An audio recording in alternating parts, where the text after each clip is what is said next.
We are joined now by head coach Dave Canales. Coach, first of all, congratulations. Thank you, Kristen. All right, let's get right into this game. So you sat right here with us last week, and you said for your final home game, you wanted the fans to have something to be proud of. You wanted to play the Panthers brand of football. What were you the most proud of with that win? No turnovers, first and foremost, and finishing doing right longer. We had the opportunity in overtime with the ball first. We had to punt, a great punt cover, ball pinned way back there. Mike Jack knocks the ball down twice, and we make them punt back to us, get the ball midfield, and run it into win. I couldn't have pictured it any different. You know, I love being able to finish the game running the ball with toughness, where it feels like we're going to bring this fight to a place where you got to want it or you don't. And Chuba wanted it more and took care of the ball. Great redemption for Chuba, punching it into the end zone for the win. Can I just get you to break down that play and why it was so special, aside from the walk-off touchdown? Yeah, first and foremost, just guys up front wanting it more, hats covered on hats. There's always going to be somebody unblocked in those different situations, and they had a free player on the edge, and Chuba ran behind his pads, secured the ball, and he knew he had an opportunity right there and pulled through it, and loved seeing that finish right there. Coach, first drive of the game, you're watching your quarterback go out. The secondary does a great job of picking guys up. Offensive line does a great job of protecting, and Bryce sees the lane. As he takes off, what are your thoughts as you see Bryce Young lower his shoulder and initiate contact with a defender? Contact from Bryce Young happened a lot in this game. So was there ever a moment where you were like, hey, all right, Bryce, like you got to protect yourself now. I understand that we're trying to prove a point and we're trying to, finish on our own terms, but we got to be smart in this situation as well. Honestly, TD, man, he was going for it, and I did not want to call the aggression off, like with any of our players in any position. Aggressive by nature, if you do that and you just go for it, 9 times out of 10, you're going to have a good result. I love it. And so I loved him having the plan right there. Yeah. Offensively, we know the way in which you want to play, right? You want to run the ball. Was this game a textbook, if you said this is a Dave Canales game offensively, is that how it felt to you? Panthers football. And that's what I want the guys to own. I want the players to own it. I want to be able to set the platform, set the foundation with the coaching staff. We set the foundation, we don't get to play. This is about pride, this is about the players.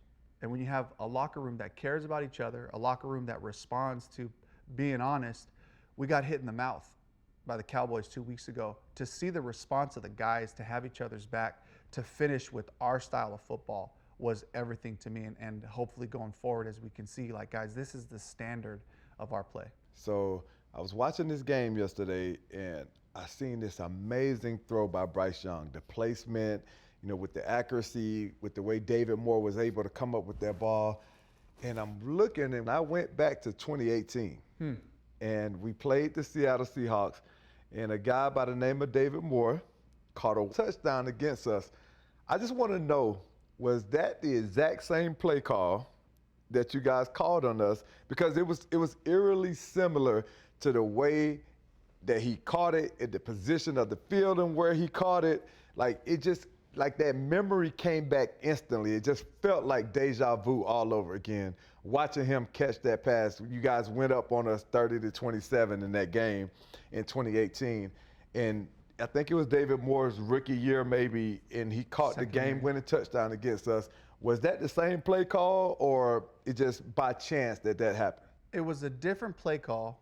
It was the same exact end zone, same spot. It's literally the same spot. Totally, all those things are right. In this situation, Bryce had a look. He saw the look, he got to the check, and he got the ball snapped just in time, by the way. We were against the clock right there, but it's David, Mr. Consistent, and he comes up with those opportunities. He had a nice one-on-one shot, and I was so glad Bryce evaluated it, and that's something that we've been trying to bring alive in our offense, is that vertical pass game, and so I was so glad we were able to get that play off and execute it right there. Yeah, I'm sitting over there on the sideline, and I'm like, oh, I've seen this before. I've seen this story. Luckily, it went well for the Panthers exactly this time. So I asked you about Chuba's walk-off touchdown. TD asked you about that David Moore touchdown. It was just an incredible play. What is another play for you that exemplifies that Panthers football that you want to play? There was a critical third down. We ended up punting on the drive, but Brady got us protected properly against one of their most difficult looks. Brady didn't take the reps all week because Cade showed up sick on Sunday, had a really bad illness, all that stuff. And so to be able to orchestrate the protection, for Bryce to see what was happening, we're all on the same page. Dan Chisena steps in for Jalen, who had just been out for a play, comes up with a huge third down conversion in that one in 4 minutes, where if we could have continued that drive, that would have been one of the critical parts of being able to finish in regulation. But I just saw the growth and the development to get up to the line, to operate it. Brady in there making the call. Dan's been here for weeks now, just looking at the different end. Be able to execute that part was huge. Because that was huge, and I'm glad you pointed that out. Well, one of the players that has stood out to me, every opportunity that he's gotten, right? Every time, and I think I've talked to you about this earlier in the year, Damani Richardson. Every time I see this kid take the field, whether he's making big tackles, whether he's coming up with some huge hits, or like he did on Sunday, coming up with a huge interception. This kid is a playmaker. When and are we going to have the opportunity to see him play a little bit more or a lot more? Yeah, Damani will be back out there this week. He makes the most of his opportunities. He works his tail off. He cares. He's asking all the right questions. He's been engaged that way, just trying to find any way he can to help the Panthers win. He's got a real high belief in himself. He's got a real strong identity, and so he brings that. He brings that every day, and he's earned this opportunity to show us what he's got. And I'm so glad he keeps showing up. First play of the game, they got a pretty nice screen going. They threw it to Trey McBride, and they're getting about 15 yards in the open field. Smacks him right in front of our sideline, and to see the energy, to see that kind of juice show up, is really huge, and I'm looking forward to seeing, more of that from him. And TD, you and I were talking a little bit earlier. You have been on some Panthers teams that had to learn how to finish, right? It feels like, at least to us, that this team is learning that. We know that is what you preach. What step did you see from this team on Sunday and that you can take into these last two games? Do right longer. That's the motto. And we talk about what does finish look like? It looks like doing right longer. The bigger the moment, the smaller the focus. Just play your fundamentals. Just trust your footwork. Mike Jack, 2 plays in a row. Read the concept, trust your feet, make the break, attack the ball with length, and make the play. The rush lanes at the end, to be able to execute that way. Offensively, people on people. Everybody targeted the run exactly right. We had covered helmets. Chuba running behind his pads, finishing with the ball, giving us an opportunity to win the game. The punt return unit, right? The special teams. Everybody had to do right, and we've seen us have lapses on offense, on defense, on special teams with some of the things penalty-wise and all that have come up, But to execute by just playing good football, to finish together and to finish with class, that's a huge step for us to learn. This is how you win close games. Coach, how do we develop this consistency that we have and that we were able to see on Sunday offensively? I felt like we were in an offensive rhythm. How do you get to that point, and was that what they were doing? Was it something that we figured out? Talk to us a little bit about that. I'm going to go right to Friday practice. In our Friday practice, we have 1 full speed period. It's 7-on-7. The rest of it is in a walkthrough mode. And what I've been hoping for with this group, and we've captured a few times, but it hasn't been every week, is that I see a group, offensively speaking, I see a group that breaks the huddle with tempo, gets lined up, talks through all the things they need to talk to in a timely fashion, and then we go through a walkthrough play. But you can see, if you look closely and you zoom in on their face, they might as well be in the game on Sunday. It's that type of focus that leads to this kind of success. And it was on both sides, really all 3 phases, having a fantastic Friday, as good as we've had. The first time it really happened for us was in Germany. We were in Munich in a totally different scenario. We're at the training facility. And we're having a Friday walkthrough practice, and everybody was so dialed in, even with the long plane flight and the long travel, the sleep challenges and all the things, being in a new spot, but there was a focus there. And that's the part I want to point them to is, guys, you had a great week of practice, ending it with the fabulous Friday.